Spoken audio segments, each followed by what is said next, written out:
Okay. I told you that this was the second time that this seminar had been presented. And the first time was for the Southern Cal CCBA District.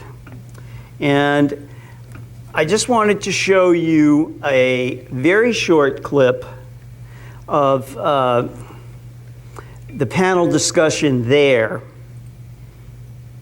And so, would you go ahead and do that, please, Wayne?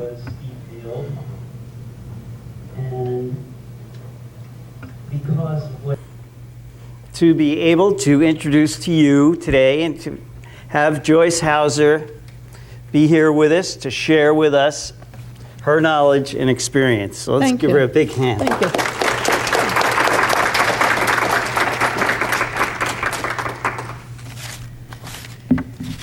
Okay, Joyce, it's you and me here.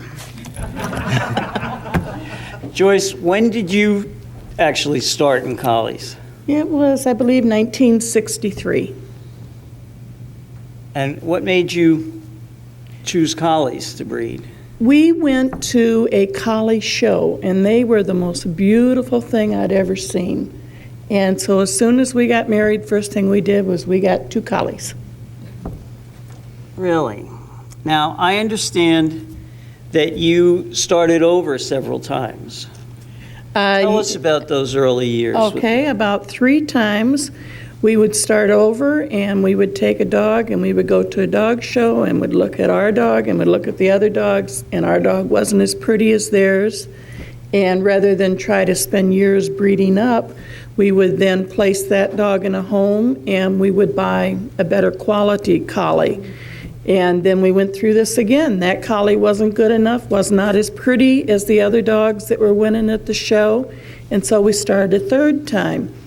And that time we went with Brandwin because we liked the elegance and the prettiness of the Brandwin, but we didn't like their temperament and we didn't care for their movement. So we bred the pure Brandwin to Steve Field's pure Parader, and that's where Twin Creeks started. And which dogs in particular did you use in the beginning? Well, the dog that we bred to that Steve had at that time was Country Squire. Okay, and what was he like? He was like a dog's dog. He wasn't pretty and flashy and elegant like the Brandwin. He was more, you know, what would be following the boy down the country road with the fishing pole. But he was exactly what we needed to complement what we needed in the dogs that we had. And what was that? Well, like I said, they were very elegant, but they weren't sound, and their temperament was not good. Okay. So you started over 3 times, and then you got a little nick going, is that right? Right. Okay. Did you show a lot at that point? Well, we thought we were showing a lot, but nothing like what we did later. But that very first litter from Country Squire, we took the puppy to its first dog show, and it went best in sweeps in St. Louis, and we thought, this is what we want. And who did that dog finish? Champion Twin Creeks Cha-Cha. Okay. When you were in your really active period, which lasted how many years, would you say? 31 years. 31 years. Okay. How many dogs on the average did you house? Well, we did not count puppies until they were 6 months old because they were temporary. Until that time, we did not make our decision whether they were staying or not. So the adults we generally kept about 25 adults. And how many litters a year did you average? 3 or 4 litters a year. Okay. And you won Breeder of the Year a few times. I'm not sure how many times. I think it was 8. Was it 8? Yeah. I never really was into the statistics. Like, I don't know how many champions my stud dog sired, because to me, it was the breeding and the training and the showing. So each show was like, starting all over again. Am I going to win this show? Is everybody going to like my dog this time, So I'm not real up on the statistics. Yeah, I actually just handed out the statistics. If you'd like to read them, okay. I'll share it with you later. Okay. Yes, you were Breeder of the Year 8 times. Okay. Okay. By the mid-1990s, and this information is courtesy of Gail Kay from her book, A Century of Collies. By the mid-90s, you had bred over 132 champions. Wow. Wow. So, how, there must have been some kind of formula or plan. I'm sure there was a plan. In this little write-up we have here, it says that the 1970s was a period of building. Now, what did that look like? Well, when we were going to pick out who we were going to breed the bitch to, we would list the virtues of the male and of the bitch, and then the faults of each of them. And we never bred 2 faults to each other. If they had the same fault, they were eliminated, and we had to start looking over again. We were always, every time we made a breeding, we had something in mind that we had to correct. Because with each generation, you correct one thing, but you pick up something different. So then the next generation, you have to correct that fault. What qualities and virtues did you find the most difficult to maintain and keep?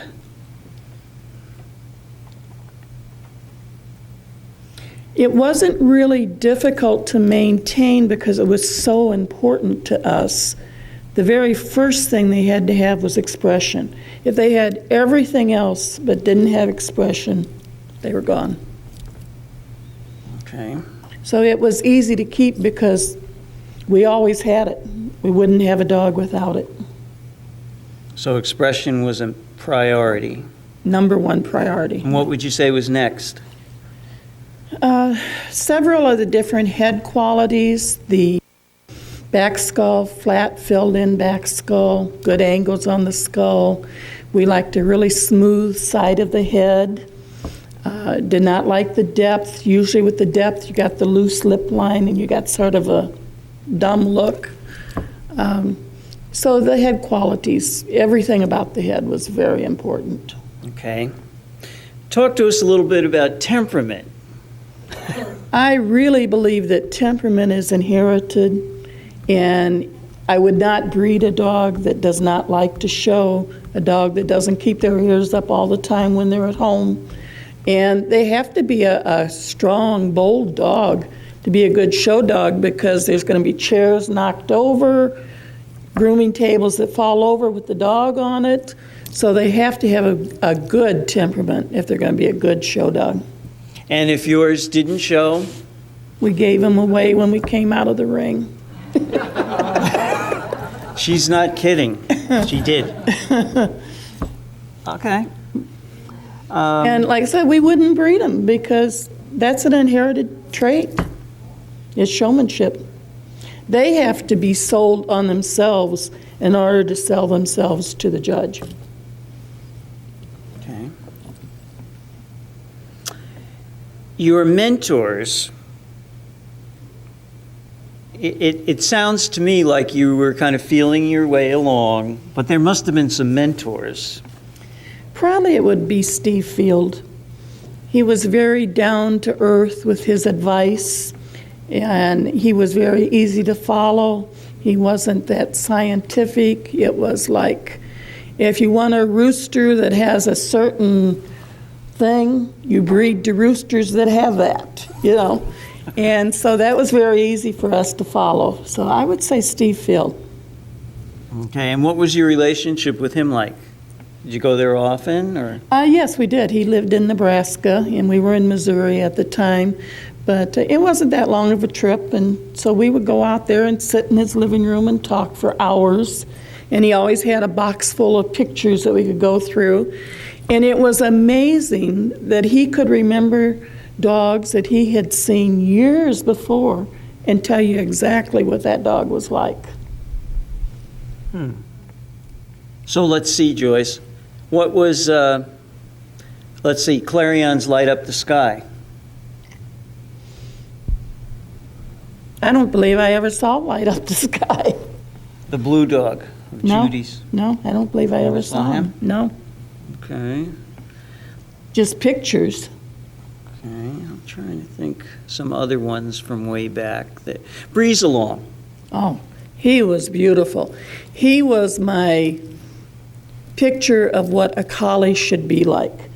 I was in Ohio at the specialty, and George Harn walked into the ring with him, and when I saw him, I knew that is what a collie should look like. And I always bred with that picture in my mind. Can you describe him to us, would you?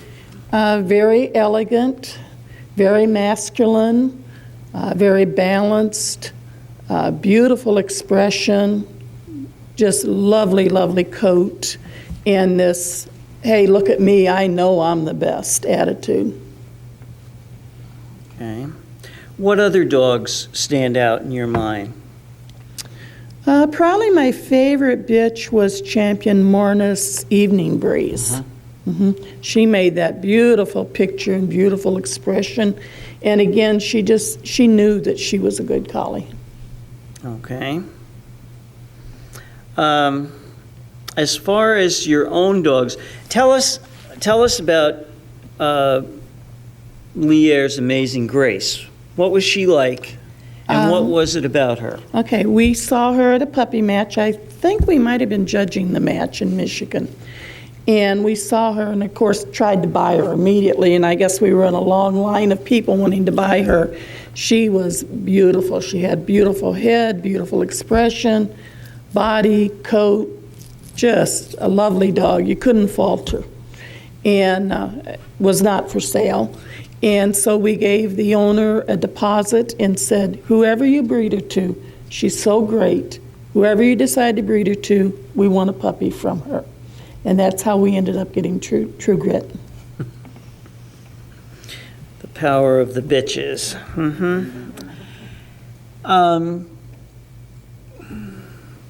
Tell us a little bit about after you moved to Chicago. When was that? That would have been about 69. Some of the dogs that were there that you incorporated into your breeding program. Okay, well, we used Enterprise and his son that Morty Runge had. That's Coming Attraction. And we bred to Vivian Jabbay's dogs, and we bred to Joyce Weineman's dogs. Okay. And we're talking pre-grit now. Yes. What ones were your special ones during that time? Well, we went back to Steve Field, and we bought Parader's Top of the Hill. What was he like? A beautiful, beautiful expression on the dog, very soft. And he had a long neck, which some of the Parader dogs didn't have.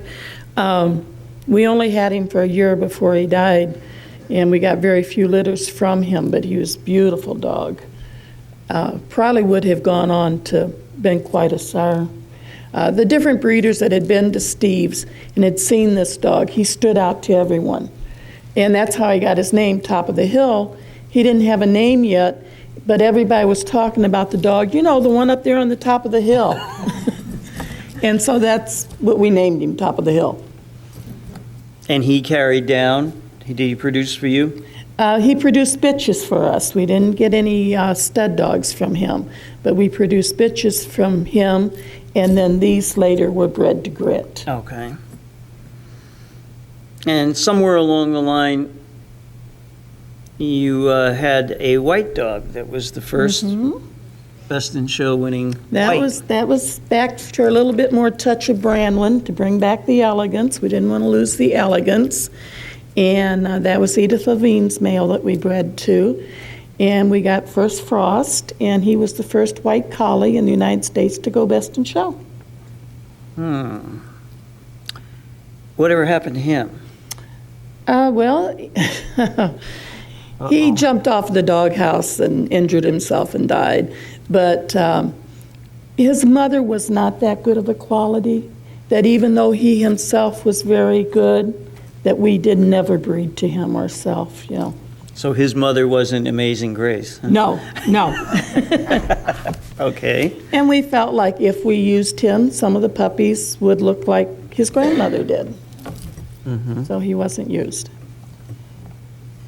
What about from Enterprise? What did you get? I got a beautiful bitch, Champion, Twin Creeks Drummer's Fancy, one of my all-time favorite bitches And what was I've she ever like? seen. A little long in body, nice heavy coat on her, very, very elegant, long, lean head, beautiful skull, stop, muzzle, eye, and ears right up on top of her head. Did she produce for you? We sold her, and she was never bred right. Okay. Does make a difference, doesn't it? What about Scrumptious? The Holy Terror Scrumptious. She almost had too much coat. She did most of her winning when she was not in full coat. Really? She just dripped in coat, yeah.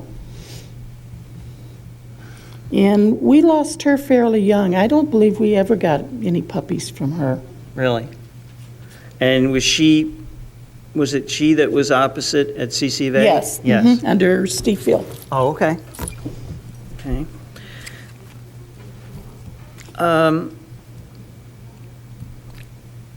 The chem. Tell us what the chem, why it was originated, and what the significance of it was. Now, I understand that the chem, they're trying to revive the chem. But in order to restore it to its former glory, let's hear what it was really like. Well, it used to be huge. It was the thing for the Midwest. It was the Orrin Kim Memorial Sweepstakes. Had to be a licensed judge to judge it. And I believe there was like 5 or 6 collie clubs in the Midwest, and it would move around from collie club to collie club. But we used to get 150 puppies. I mean, it was the thing to win, was the Kim Sweeps. And you won that 5 times, I understand. Okay? And then, weren't you telling me that someone, talking about leveling the playing field here, listen carefully, I've been talking about this all day. Someone actually came to you after you had won it several years in a row and said, you know, it was no longer fair for you to enter, so please don't. Yeah, that we were running it because nobody would enter it because we were winning it all the time. And so I told him, then you better breed the better dogs. Okay. So tell us about Grit. What was he like? Very masculine dog, big, big muzzle on him, beautiful skull, very, very smooth. When you went back the sides of his head, your hand just like slipped back because there was nothing there.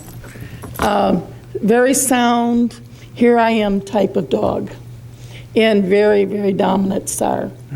All of his puppies look like him. That was probably the best deposit you ever made. And Postscript. Okay, he was a more refined dog than what Grit was.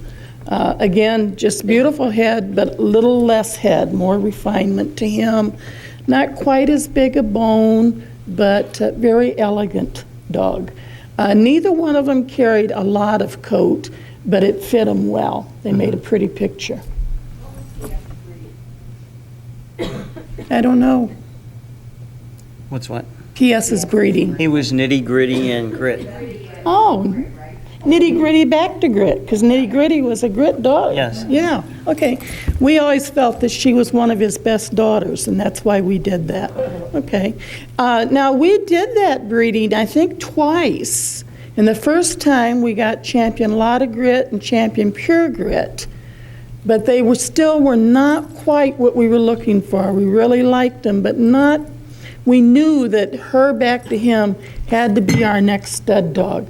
So we repeated the breeding, and that time we got postscript. And he sired, I think,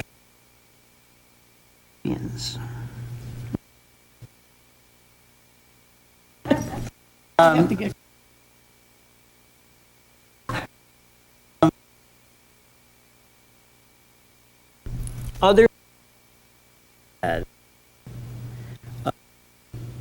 grand.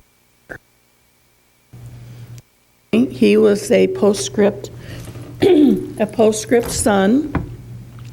Came out and really was noticed by all the breeders. He was a little lower to the ground. Excuse me. Little lower to the ground and very heavy coated, very elegant, beautiful expression, full round muzzle. But unfortunately, at the CCFA in Chicago, we had Japanese breeders there, and they saw him. And for a year, they kept after us. They wanted that dog, and finally they got him. He only sired like 3 or 4 litters before he went to Japan. Well, 3 or 4 litters. He sired 23 champions, Joyce. He didn't have very many litters. Yeah, he was quite a sire, too. And what about Tough Guy? Oh, yeah. Love of my life, little Tough Guy. He was a single puppy and spoiled rotten. Whenever he went to the dog shows, he had to have his blanket and his pillow and his own little X-Pen. But he was a beautiful dog. Tom liked him. You put him up. He finished as a puppy. And then he also went to Japan. Again, only sired very few litters before he left. Just 23 champions for him, too. So. Okay. Of all the dogs that you bred, which were your favorites? My favorite would have been one of my last ones, Champion Twin Creeks First Blood, Ramble. Okay. He won the Kim. Okay. And he looked very, very much like Grit, except with a lot of coat. And his very breeding? masculine dog. First Blood would have been Tough Guy, and the Tri-Bitch. No, it wouldn't have been a try. No. Shady's a No. Tri. That was Tough Guy's mother. See, I haven't done this for 15 years. Okay, I can't remember who First Blood's mother is. And he was also a group winner. How about your dogs in... He was a Best in Show winner. Best in Show? Okay. Multiple Best in Show. Oh, okay. It's all coming back to her now. And tomorrow I'll remember who the mother is. Tell us a little bit about how your dogs fared in all breed competition. Well, we did quite well in the groups. Usually we showed mostly under the collie judges that would be judging the all-breed shows. But when we got to the groups, then we did quite well. We had several Best in Shows. Okay. Which one would have been your favorite bitch, Joyce? Probably Scooby-Doo. Okay. She was a little bitch and real cute, and probably wasn't quite what a collie should be because she was too cute. But she had beautiful head, beautiful expression, elegant, but a small bitch. But just a little devil that was always doing things to catch everybody's eye, playing with a squeaky toy in the ring and chasing balls in the ring and flirting with the judge. Okay. How would you describe the ultimate or the best of the Twin Creek dogs? Your picture. That they make the picture, and that they excel in expression, and that they look like Jadine's Breezelong. Okay. So she was true to her picture. It's important to have that picture. What would you say was the best advice that you were ever given? To look at the quality of your puppies and to cull, not to keep everything. Okay. So what about culling? Any little fault that you see in, say, an 8-week-old puppy is going to be magnified as they grow. So if they're down a little in skull, they're going to be down a little bit more when they're grown. If the side of their heads, if you can feel just a little ridge, you're going to feel a bigger ridge when they're grown. So any faults that you find are magnified. For virtues, the look at me and the expression and the way they carry themselves. Okay. And what's the best advice that you have to give to someone starting out now? Well, to start out, I would say go to a lot of shows, specialty shows where you'll see a lot of collies, and watch the catalog and pick out the line that you like the dogs from, and then go to that breeder and become friends with them and let them work with you. What does that look like, Joyce? This breeder working with you? Well, you go and you help them unload at the shows and you help them groom, but they're teaching you how to groom, and they'll give you tips on how to show the dog, and they'll tell you, you know, now this dog, he's really great because he's got the expression you want, but his rear is not real good, you know. So you point out the good points and the bad points, and then after seeing it and having it pointed out to you, you learn how to see them yourself.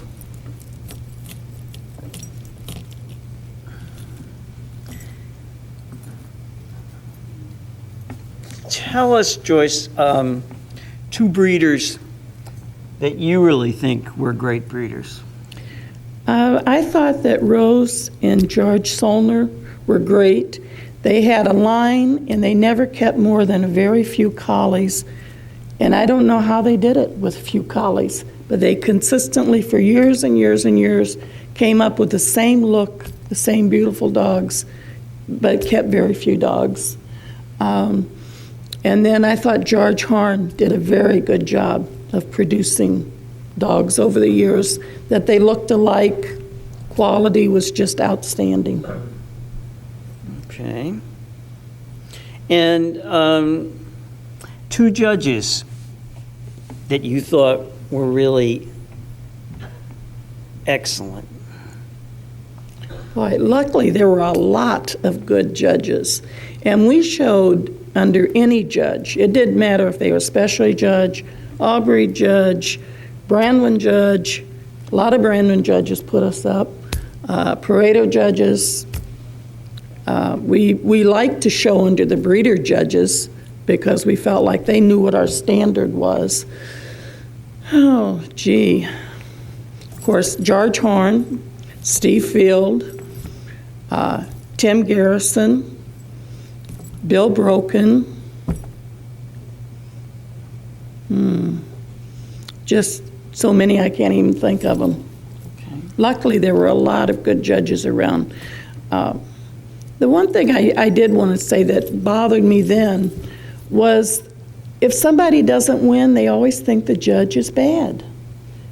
And they always think, you know, my dog is prettier than yours. Why did yours win? But yet, whenever their dog wins, then the judge did a good job.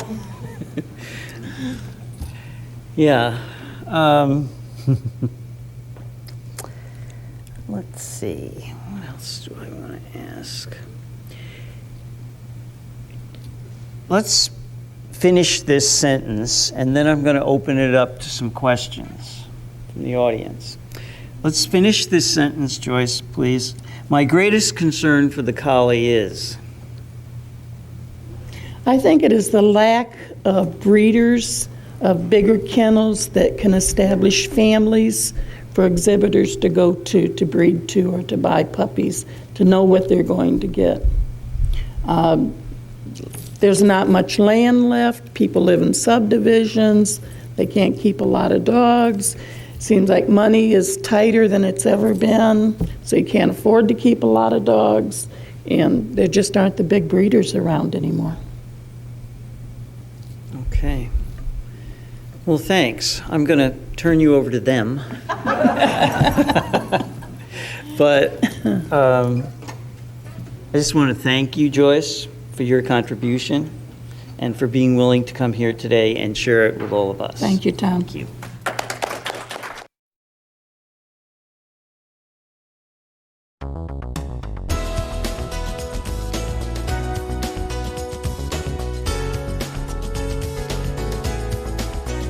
During the 1970s, many small kennels began to take shape and create distinctive earmarks that separated them from the rest. The Myriah Kennels of Sue Fabeck was one such kennel. Small and modest, this breeder managed to breed some of the top winners of the day, including champion Myriah's West Wind and champion Twin Creeks Beanie's Best. Sue shares with us her thoughts and memories. Getting back to the bitch called West Wind's Cast a Spell. She was bred to, champion Twin Creeks 2 Grit. and in that first litter were two very pivotal bitches. Namely, they were Champion Myriah's West Wind, called Beanie. and Champion West Wind's Paper Rose, who was winner's bitch at the National in 1979. okay, and she went on to become a Best in Show winner, I believe, in Brazil. Yes. When you did the inbreeding to produce Hogan, by breeding the Wind is Free to the McKernan Mac. dog, what things were you really looking to intensify? We were hoping to keep the coat, of course, and the sweet eye that we had. A nice profile. Where do you think Hogan himself excelled? Hogan, in his profile, he had a really beautiful stovepipe muzzle. I mean, really nice, rounded, and and we get tighter ears. Do you think those are hard virtues to find today? I do. His muzzle fit right in, and he had a beautiful eye.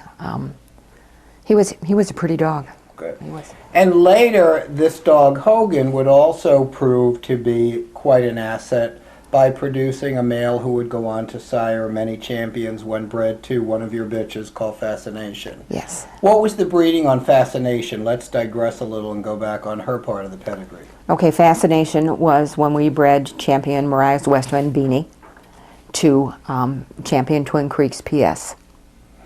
Okay. And PS himself, Postscript, was also by True Grit. Yes. So once again, similar to the breeding that produced Hogan, you were again intensifying the blood of Grit. And I would assume, well, a lot of people were doing those same breedings. A lot of people did things for pedigrees, but it sounded like you were pretty sure you wanted an upstanding dog with a nice stovepipe muzzle and a nice tight ear set. Yes, and what we were, and also what I was looking for, I wanted a flat skull and clean on the sides of the head. And what I mean by clean on the sides of the head is when you put your hands down, you do not feel anything. Some other people have different ideas about what cleanness of head is. That's what I think it is. When you run your hands down, there's no bumps or lumps. It's just smooth. Flat. Yes. And I'd like to go back and talk a little about Benji, because that was one that didn't carry your kennel name. Right. He was a stud puppy. Who did a tremendous amount of winning, who became a very popular dog as both a show dog and a sire. And his name was Twin Creeks Beanie's Best. Well, I thought he was beautiful. He had nice neck and a level top line. Sometimes we didn't always get as much neck. He had the most beautiful soft face, an eye that fit in nice, his ears right up on top of his head, and he was the show dog. Do you remember him as a little puppy? Oh yeah. What did he look like at 10 weeks? Lanky, not much coat, neck that you could see, ears right on his head, pretty eye, you could see the muzzle, you could see the pulled out, you know what you were looking at. 10 weeks, all of them were pulled out. I think, that's just my opinion, I think you need a little more length of body on the dogs to match what you're looking for in the head. I mean, you can't have this, or at least I don't think you can get this long, lean head on a short, fat body. You just Short little legs. with short little legs, yes. And when our puppies were about 10 weeks old until they were almost 6 months old, we didn't like for anybody to look at them. Because I sold Stormy Weather to Marianne Coen, is that her last name now? At 5 months of age, and no one could believe that she bought her. But at 6 months, she was a knockout. You know, so we entered crossing our fingers, because all of the shows were in, you know, January and February, and our puppies were about 5 months old in December, or the first, but when we put the entries in, hoping, and you know, they just blossomed after that. Yep. What do you think really establishes your credibility in dealing on a small scale? What helped you get the success that you did, even though it was just a litter here and there? That's right. Oh, I think we were tenacious. And then because we wanted to, or I wanted to learn. You know, I wanted. How did you go about learning? Oh, I went. I'm sure you all remember, they used to call me the purse carrier. I'm telling you what, I was 2 feet behind Joyce Hauser for years. I mean, they took me, Ben and Joyce, took me every place with them. Any place I would go. Like? We went to Iowa and Minnesota, and I went to Tennessee with Joyce. Did you kennel hop along on these trips? We kennel hopped. One year we came out east and kennel hopped when I was really new in the dogs. And, but you know, and I would go down to Joyce's and spend the weekend and just, you know, be with the dogs. It was just amazing. None of us, of this group of breeders, you know, Carol and I and Rita and Joyce Weineman, would not be any place had it not been for Joyce.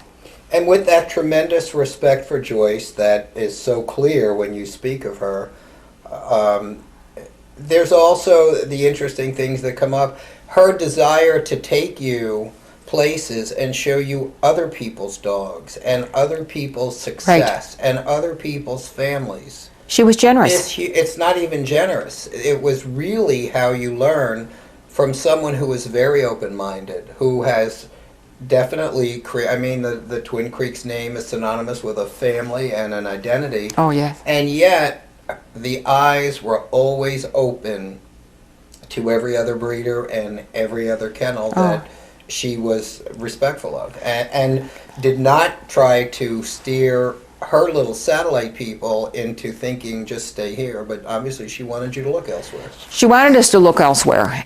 You know, they spent hours and hours. Ben used to bring the dogs in, and he would show me, you know, put your hands on this head, feel the back skull, you know, just all kinds of things. They taught me almost everything that there was, how to unload, you know, how to get to the show and be prepared and to groom, and I'm not looking to recreate. I'm just looking for what I think my dogs had.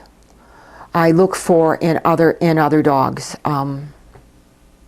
The softness of eye, the pretty muzzle. They carried great coat. Okay.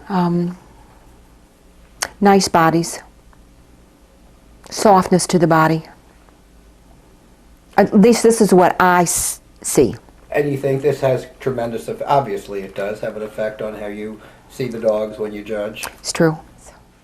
All sort of contemporaries, you, Rita, Mary, Joyce Weineman, Right. competing in a similar area and sort of leading on one another here and there. That's true. and always had sort of similar dogs. You know, in the beginning, the similar dogs, because we all came from Joyce. Not so sure Joyce Weineman fits into that as much as Rita and I and Carol did, or even Mary B. But yes, you know, we would look out in the backyard whenever we were staying at one of the others, and there were all these dogs, and they were so similar. But then would branch off, like Rita bought the Napier dog, I think, the tri-dog. Foolish affair. Yes. How important do you think it is to be open-minded in those respects when it comes time to making a cross here and there? Well, I think you have to be open-minded. You have to, or they get this big word, kennel blind. And do you think there's a lot of that? Oh, yes. If someone came to you and said, I would like to get started in collies, and I know you have been successful, can you give me your best advice? What would that be? It's going to be the advice that I heard from everybody when I started, and buy the best bitch you can get your hands on. Everybody always says that, buy the best bitch you can, and then, okay, I bought And then it what do now. you do? Yeah. Well, I would line breed as close as I could get. If someone said to you, describe your ideal Myriah Collie, which would sort of be a conglomeration of all of the best that you bred, and you had this visual picture where someone gave you the ability to take those and put it out there, combining all of those dogs, and you can do it by name or by quality or by virtue, what would that Myriah Collie look like? Well, I like to think that's how they look to me, is that they would be flat in skull, clean on the sides of the head, and the ears up. And I have to have a softness of eye, so it would have to be a soft eye with the muzzle fitting in. And I would like the lip line to be tight. Enough neck, I'm not, enough necks that balanced, no, the correct, and right. a little lengthy body. A little more soft to the body. Who do you think was your most, of your homebreds, who was your most beautiful to you? It was Beanie. Okay. Why? It might have a lot I to can do. look at the picture Yeah. and tell. She just was what I wanted my collie to look like. She had a soft eye. She had a beautiful face. If I was going to fault her, I would have liked her ears up tighter. But she carried great coat. I thought she was wonderful.